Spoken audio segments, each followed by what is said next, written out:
শরীরের বিভিন্ন অংশের ফুলে যাওয়া, এই ফুলে যাওয়ার কারণ কি, মানে কেন এই ধরনের ফোলাগুলো হচ্ছে শরীরে?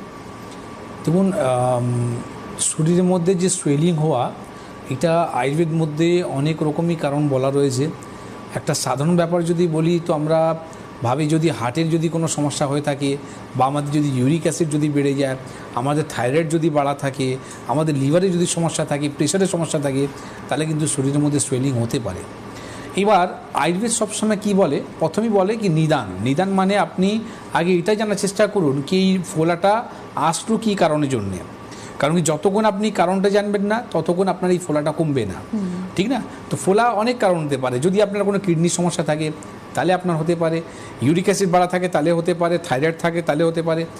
মোস্ট অফলি আমরা দেখতে পাই যাদের লিভারের সমস্যা আছে, মানে সিএলডি পেশেন্ট আছে, তাদেরও কিন্তু আমরা দেখতে পাই তাদের কিন্তু পায়ের মধ্যে ফোলা ভাবটা বা আপনার হাতটা ফোলা ভাবটা অনেক সময় দেখবেন সকালবেলা ঘুম থেকে উঠেই আপনার যে মুখটা রয়েছে মুখের মধ্যে আপনার কিন্তু সোয়েলিং থাকে।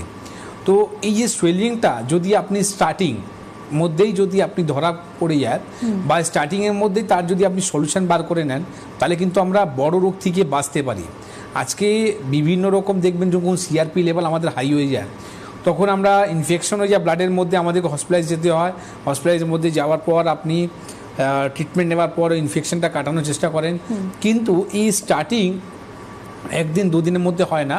আপনি হসপিটালে যান না, যে এই স্টার্টিংটা অনেক দিন ধরে থাকে।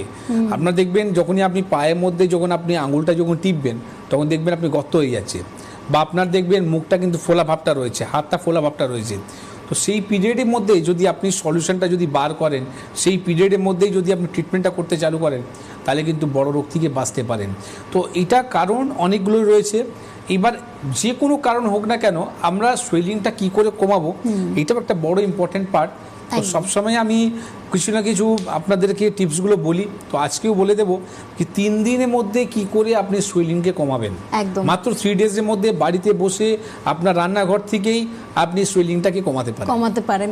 এই একটা মানে ভীষণ কিউরিসিটির একটা বিষয় যে রান্নাঘর থেকে কিভাবে সোয়েলিংটা কমবে, এই আলোচনায় আমরা আসবো। তবে তার আগে একজন দর্শক বন্ধু রয়েছেন আমাদের সঙ্গে। হ্যালো, কে বলছেন, কোথা থেকে